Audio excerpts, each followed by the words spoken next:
मोहतरम दोस्तों, welcome to Majid Grey YouTube channel. दोस्तों, इस वीडियो के अंदर मैं आपको बताऊंगा कि माइक्रोस्कोप को मोबाइल फ़ोन रिपेयरिंग या किसी भी तरह की रिपेयरिंग या किसी भी और मकसद के लिए आपने यूज़ करनी हो तो ये जो इंडस्ट्रियल माइक्रोस्कोप होती है, ट्राईनिकुलर माइक्रोस्कोप या बाईनिकुलर माइक्रोस्कोप, इसको किस तरह से इस्तेमाल किया जाता है इस वीडियो के अंदर मैं आपको तफसील से बताऊँगा। तो दोस्तों, सबसे पहले मैं आपको ये बताना चाहूँगा कि माइक्रोस्कोप के अंदर बहुत सारे ब्रांड हैं, बहुत सारी कंपनीज़ की माइक्रोस्कोप हैं, लेकिन ये याद रखिए कि सबका तरीकाकार सेम ही है। ये नहीं है कि एक और है, दूसरी का और है, तीसरी का और है। सब माइक्रोस्कोप को इस्तेमाल करने का तरीकाकार एक ही है। मैंने बहुत सारी कंपनीज़ की यूज़ की हैं, देखा है कि उनमें कोई फ़र्क नहीं होता, सब एक जैसी ही होती हैं, सिर्फ ब्रांड का फ़र्क होता है। बाकी इनका जो आजकल की टेक्नोलॉजी है, जो दुनिया में टेक्नोलॉजी अवेलेबल है, सारी कंपनीज उसी को ही यूज़ कर रही हैं। तो सबसे पहले दोस्तों मैं आपको बताना चाहूँगा कि ये जो इस वक्त मेरे पास माइक्रोस्कोप है, जैसे कि अगर आप देखें तो ये कायासी कंपनी की TX350E है। तो इसको मैं इस्तेमाल करके आपको बताऊँगा कि किस तरह से माइक्रोस्कोप को इस्तेमाल किया जाता है। सबसे पहले दोस्तों देखें तो यहाँ पर मैंने जो है silicone repairing heat resistance mat रखा हुआ है। तो इसका मकसद ये है कि ये जो मेरा पैड है ना, ये ख़राब ना हो, ये मेरा पैड जो है ख़राब ना, इसलिए मैंने यहाँ पर इसको रखा हुआ है। तो सबसे पहले दोस्तों आपने इसको कैसे यूज़ करना है, सबसे पहले आपने इसकी जो लाइट है उसको आपने ऑन कर देना है। ये देखिए लाइट ऑन होगी। अब मैं आपको बताता हूँ कि आपने कहाँ से इसको यूज़ करना शुरू करना है, कहाँ से आपने इसको इस्तेमाल करना शुरू करना है। सबसे पहले दोस्तों देखें तो ये हर माइक्रोस्कोप के ऊपर एक फोकसिंग व्हील होता है। अगर आप इसको ऊपर को घुमाएं तो ये ऊपर को जलेगा, अगर आप दूसरी सिमत में इसको घुमाते हो तो ये नीचे को जाता है। सबसे पहले आपने इसको बिल्कुल सेंटर में कर देना, देखिए बिल्कुल नीचे, और ये इसका अपर लिमिट, ये इसका बनता है तकरीबन सेंटर। ठीक है, आपने इसको सेंटर में कर देना, ताकि इस सेंटर में करने का मकसद ये है कि दोस्तों इससे फोकस बनता है। जब भी आप नीचे कोई ऑब्जेक्ट रखते हो तो उसका फोकस जो है माइक्रोस्कोप को थोड़ा ऊपर नीचे करना पड़ता है, क्योंकि आपको पता है ना कि जो यहाँ पर ऑब्जेक्ट है और लेंसेज के दरमियान फासला और जो देखने वाला है उसकी आँखों के दरमियान फासला, ये सब एक रेशो में होता है। अगर इनमें से कोई एक डिस्टेंस कम या ज़्यादा हो जाता है तो ओवरऑल इमेज जो है उसका फोकस नहीं बन पाएगा। तो इसलिए इस फोकस को सेट करने के लिए ये नॉब यूज़ की जाता है, ताकि ऑब्जेक्ट का और लेंसेज का फासला जो है कम ज़्यादा किया जा सके। इसको सेंटर में कर दिया ताकि मैं फासला कम भी कर सकूं, ज़्यादा भी कर सकूं। ये आपने यहाँ से शुरुआत करनी है। उसके बाद दोस्तों यहाँ पर अगर आप देखें तो दूसरा जो व्हील आपको मिलेगा किसी भी माइक्रोस्कोप के ऊपर, वो होता है उसका जूम करने के लिए। ठीक है जी, यहाँ पर अगर आप देखो तो एक छोटा सा यहाँ पर निशान बना हुआ है, और 0.7 फिर 1 फिर 2 3 4 5x तक इसका जूम होता है। 5x तक जितनी भी आप माइक्रोस्कोप आम लेंगे यहाँ पर 5 ही मिलेगा, और शुरुआत कहाँ से होंगी 0.7 से। तो आपने उसके बाद जब आपने इसको दरमियान में कर दिया, अगला स्टेप ये है कि इसको आपने जूम आउट कर देना। 0.7 का मतलब है कि सबसे कम जूम, अब इसके और कम जूम नहीं किया जा सकता। ये देखिए एक बड़ा होता है ना, 0.7 से एक जो है बड़ा होता है। ये जो मैथ पढ़ते हैं वो समझते हैं इस चीज़ को। अच्छा जी, इसको आपने सारा का सारा जूम मैंने आउट कर दिया, ये मेरी दूसरी सेटिंग हो गई। इसको आपने समझ लिया कि यूँ घुमा देना, यूँ पीछे को जितना भी ये घूमता हो। उसके बाद दोस्तों जैसा कि अगर आप यहाँ पर देखें तो इनको कहते हैं आई पीसेस। ये 2 आई पीसेस होते हैं। यहाँ पर आपकी एडजस्टमेंट होगी। जैसा कि अगर आप देखें ना तो इसको अगर मैं घुमाऊँ ना तो ये बाहर भी चली जाती है, इसको मैं दूसरी सिमत में घुमाता हूँ तो अंदर चली जाती है। फिर देखिएगा, देखिए। और दूसरी बात दोस्तों, आपको हमेशा जो माइक्रोस्कोप के ऊपर नज़र रखना है, ये एक रिंग, एक दायरा नज़र आएगा। जैसे कि अगर आप इस माइक्रोस्कोप के ऊपर इस आई पीस के ऊपर भी देखो ना, तो ये देखिए फासला कम ज़्यादा हो रहा है ना। इसका आपने ये करना है दोस्तों कि आपने दोनों आई पीसेस को बिल्कुल सेंटर में कर देना। जैसे आपने ये नॉब सेंटर में की थी, इसको भी आपने सेंटर में कर देना। ये देखिए, ये रिंग के ऊपर, ये जो रिंग है इसके ऊपर। अब दूसरी तरफ आइए तो यहाँ पर भी आपने इसको रिंग के ऊपर ही कर देना है। ये देखिए। अच्छा जी, अब इसका क्या मकसद है, इसका क्या मकसद है, इसको आपने क्यों करना है सेंटर में। दोस्तों मैं आपको बताना चाहूँगा कि ये जो 2 आई पीसेस होते हैं ना, इनमें से ये दोनों आँखों से हम यहाँ से देखते हैं तो इनमें से हर एक, ये जो लेंस है इसकी लंबाई अंदर जो लेंस है उससे कम या ज़्यादा की जा सकती, इसकी भी कम या ज़्यादा की जा सकती है। तो चूँकि हमारी दोनों आँखों जो हैं, अगरचे हमारा विज़न बहुत अच्छा हो, लेकिन हो सकता है कि उनके अंदर मामूली सा कोई डिफरेंस हो। बाज़ का आप देखना, आप ऐनक भी लगवाते हो तो एक आँख का और नंबर होता है, दूसरी का और नंबर होता है। तो जो लोग ऐनक यूज़ करते हैं वो अपनी ऐनक उतारेंगे ऐनक उतारने के बाद दोनों से देखेंगे तो फिर अपनी हर आँख के मुताबिक वो इसकी फोकल लेंथ को सेट कर सकते हो। तो ये इसका मकसद होता है। जैसा कि अगर आप यहाँ पर देखें भी ना दोस्तों, मैं आपको दिखा देता हूँ कि ये देखिए इसके ऊपर ऐनक का निशान बना हुआ है कि ऐनक उतार कर आप ऐनक की जगह इस लेंस की लंबाई चौड़ाई को कम ज़्यादा करके अपना काम चला लीजिए। ये था उसके बाद की सेटिंग के आपने इसको भी सेंटर में ले आना है। उसके बाद दोस्तों आपने कोई भी चीज़ लेनी है, जैसा कि अगर आप देखें तो मेरे पास है इसके ऊपर चार्जिंग जैक लगा हुआ ये चीज़, इसको मैं यहाँ पर ले आता हूँ और उसके बाद मैं लाइट जो है इसको ऑन कर देता हूँ। उसके बाद आपने क्या करना है कि दोस्तों आपने यहाँ से दोनों आई पीसेस से देखना है इसके माइक्रोस्कोप के अंदर। मैं आपको यहाँ से दिखाता हूँ, अब देखिए जैसे कि दोस्तों आप देखें आपको यहाँ पर कुछ नहीं दिखाई दे रहा। ये पीसीबी को सामने भी कर लिया, लेकिन देखें पीसीबी तो आपको नज़र आ ही नहीं रहा। अब इसका आपने क्या करना है, यहाँ पर आपने फोकस नॉब जो है उसको पकड़ना है और उसको ऊपर नीचे वहाँ पर लाना है जहाँ पर आपको क्लियर इमेज नज़र आ जाए। ये देखिए मैंने इसको नीचे किया, अब मुझे यहाँ पर क्लियर इमेज जो है वो दिखाई देने लग पड़ा है। जब आपको इमेज जो है यहाँ पर दिखाई दे रहा हो आपकी आंख से, जैसा कि हमने देखा हमें इमेज जो है दिखाई दे रहा था, उसके बाद दोस्तों आपने पता क्या करना है, उसके बाद आपने इसकी एक और चीज़ की सेटिंग करनी है। वो सेटिंग ये करनी है कि अगर आप देखें तो ये दोनों आई पीसेस हैं, इनका फासला ये ज़्यादा है। अगर दोनों साइडों से मैं दबाता हूँ तो ये देखें कम हो जाता है, ये ज़्यादा हो गया, ये कम हो गया। तो ऐसे हैं दोस्तों कि हर इंसान के चेहरे का अल्लाह ताला ने एक साइज़ रखा है। सबका चेहरा जो है वो उसका साइज़ एक नहीं है। आँखों के दरमियान फासला जो है वो हर बंदे का एक जैसा नहीं है। इसी को तो इस्तेमाल करते हुए बायोमेट्रिक काम करती है हमारे मोबाइल फ़ोन्स के अंदर। जो बायोमेट्रिक होती है ना, इसी चीज़ को तो वो यूज़ करती है कि हमारी आँखों के दरमियान कितना फासला है, इस तरह की चीज़ों को।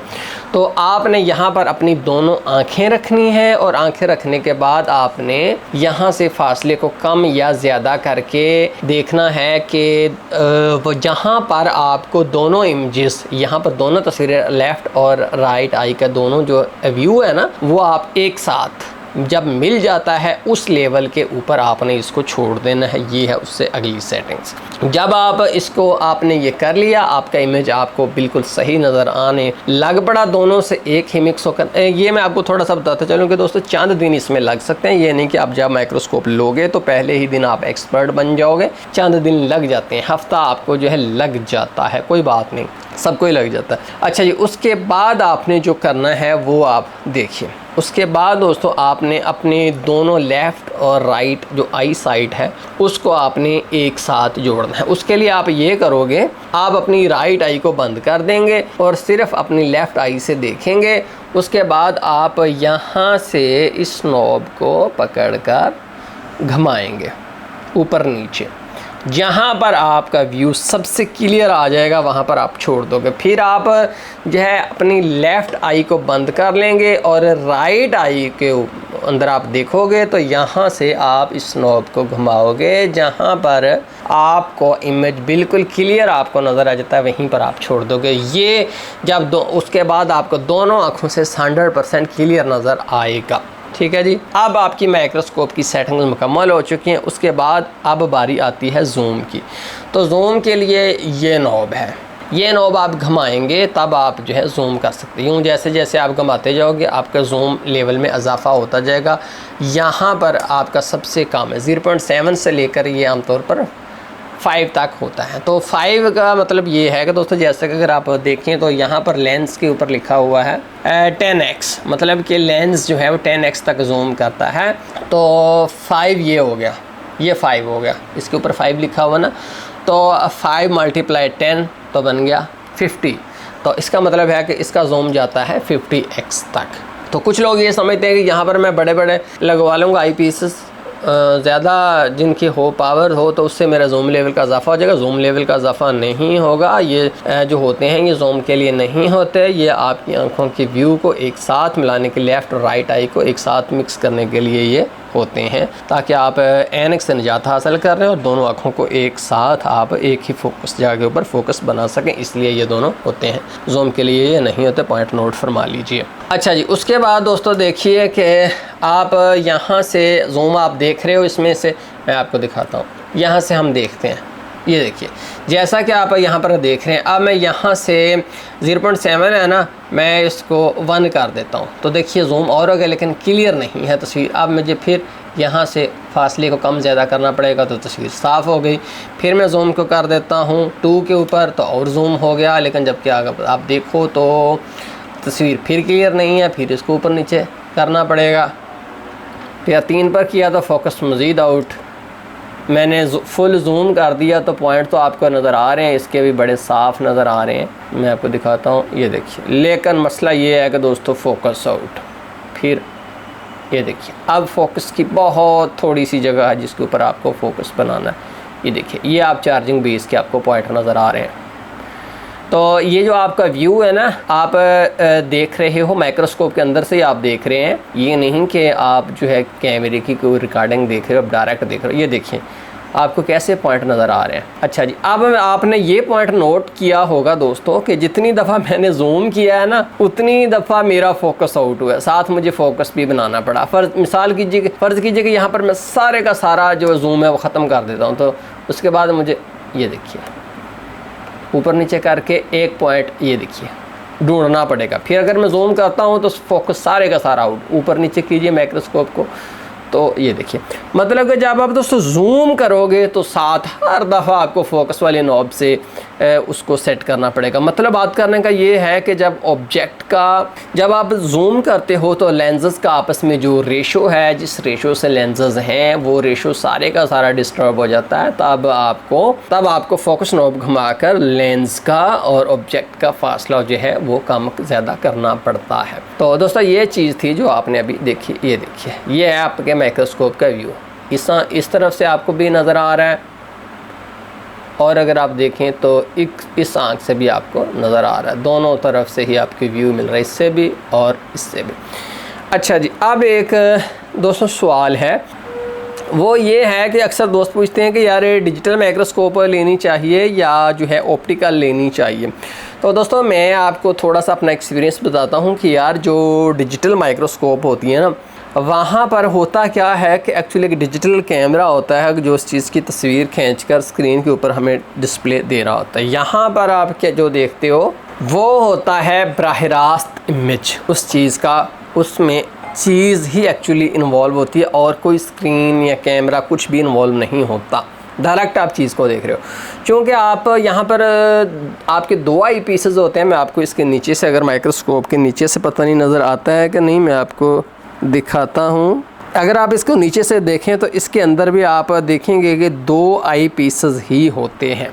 मतलब बात करने का दोस्तों ये है कि 2 आई पीसेस होते हैं, वो दोनों डिफरेंट एंगल से देख रहे होते हैं, जिसकी वजह से आप ऑब्जेक्ट की और आपके जो हाथ में चीज़ है, ट्वीज़र है, सोल्डरिंग आयरन है, जो भी है उसका सही फासला आप मालूम कर सकते हो। आपको पता है कि अगर अल्लाह ना करे किसी बंदे की एक आँख ज़ाय हो जाए तो उसको जो और मुश्किलात होती हैं, उसके साथ उसको एक मुश्किल ये होती है कि वो चीज़ों की डिस्टेंस का सही अंदाज़ा नहीं कर पाता।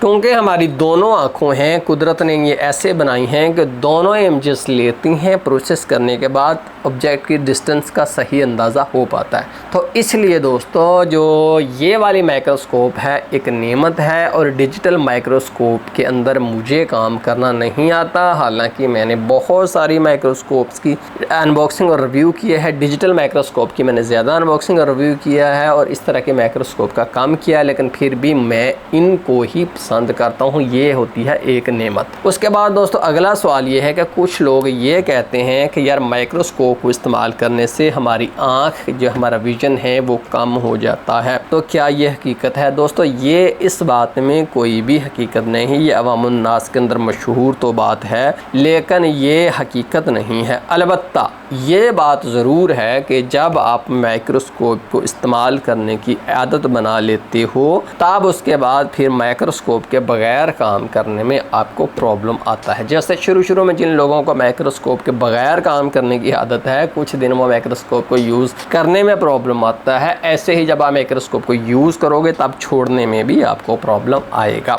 तो माइक्रोस्कोप जो है ये किस तरह के काम के लिए चाहिए दोस्तों? जब आपने मोबाइल फ़ोन का आईसी रिपेयर करना हो, आपने बहुत छोटे छोटे पॉइंट हो उनको जंपर लगाना हो, आपने CPU चेंज करना हो, पावर IC चेंज करना हो, कोई स्ट्रिप रिपेयर करनी हो, तो इस तरह के काम के लिए माइक्रोस्कोप मस्ट है, उसके बगैर आप रिपेयरिंग नहीं कर सकते। तो माइक्रोस्कोप दोस्तों बहुत सारी कंपनीज़ की होती हैं। मेरे पास जो है ये मैंने शुरू में बताया था काइसी की माइक्रोस्कोप है, इसका मॉडल है TX 350। अच्छा मॉडल है, इससे मिलते जुलते और भी कंपनीज़ ने मॉडल बनाए हुए हैं, जो उनसे आप मर्ज़ी ले लीजिए। बहुत शुक्रिया माजिद ग्रे यूट्यूब चैनल देखने का। दोस्तों अगर मालूमात में इजाफा हुआ है तो मुझे आपकी सपोर्ट चाहिए, आपकी सपोर्ट को मैं तरस जाता हूँ।